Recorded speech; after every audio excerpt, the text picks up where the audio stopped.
Alors on a la chance d'avoir un terroir qui est particulièrement adapté au maraîchage, d'avoir en permanence un petit peu de vent, d'avoir des sols très drainants et surtout qui se réchauffent très vite au printemps. Quand on a un paysage de nature à côté de soi et puis des beaux légumes qui poussent, c'est quand même agréable. C'est d'excellentes terres, il y a de la profondeur et on a vraiment tout ce qu'il nous faut. Le fait d'être en milieu périurbain nous apporte une facilité. On arrive à valoriser mieux nos produits. Ici, à Montesson, on est un petit peu bloqué parce qu'en fait, on ne maîtrise pas du tout le foncier. C'est pas forcément évident dans une zone périurbaine. C'est des contraintes de circulation, des contraintes d'environnement. Donc il faut essayer de marier entre notre métier et la population.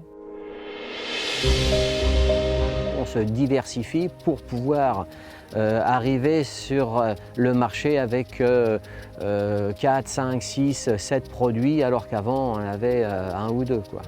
Alors la commercialisation se fait tout en circuit court, sur des marchés en région parisienne, ainsi qu'une vente à la ferme.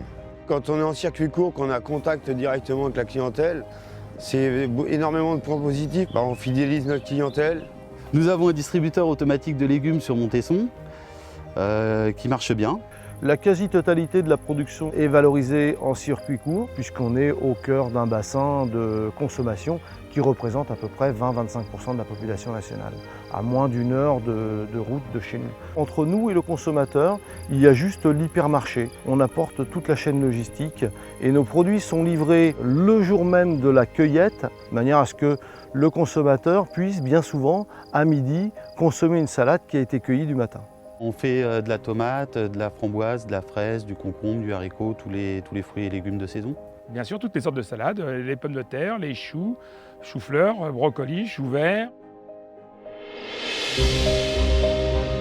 L'essentiel de nos produits sont conditionnés dans des emballages en plastique qui sont recyclables ad vitam aeternam.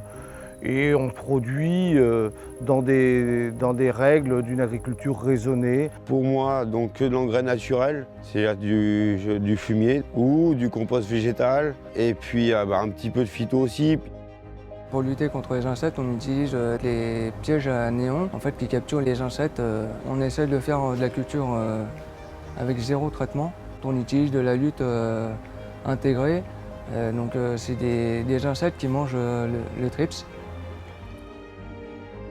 Alors on fait aussi énormément d'engrais verts. On fait pousser des plantes qui sont différentes que nos cultures, que l'on broie, et tout ce que l'on broie en fait une restitution de matière organique et d'éléments minéraux dans le sol qui profitent à la plante que l'on va planter après.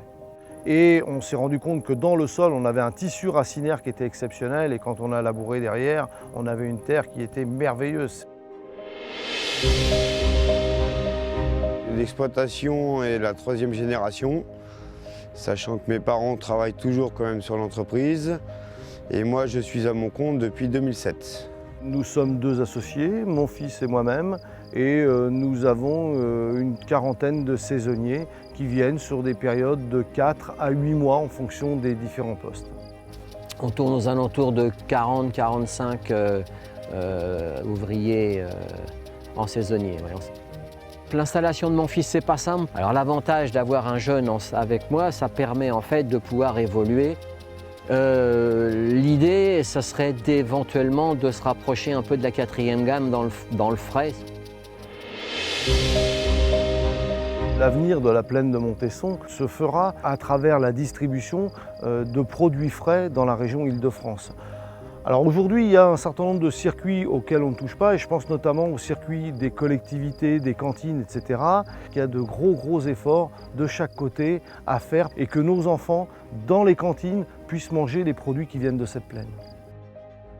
Je pense que l'association Plaine d'Avenir 78 est quelque chose d'unique qui a permis de mettre autour de la table l'ensemble des acteurs concernés par la plaine de Montesson, que ce soit les associations, les propriétaires, les agriculteurs et tous nos élus, de débattre de nos problèmes, d'avoir des discussions, de se connaître, de faire connaître la plaine au grand public. Et c'est en se parlant et en s'écoutant les uns les autres qu'on arrivera à trouver des solutions pour arriver à préserver cette plaine et cette activité qui est unique autour de Paris.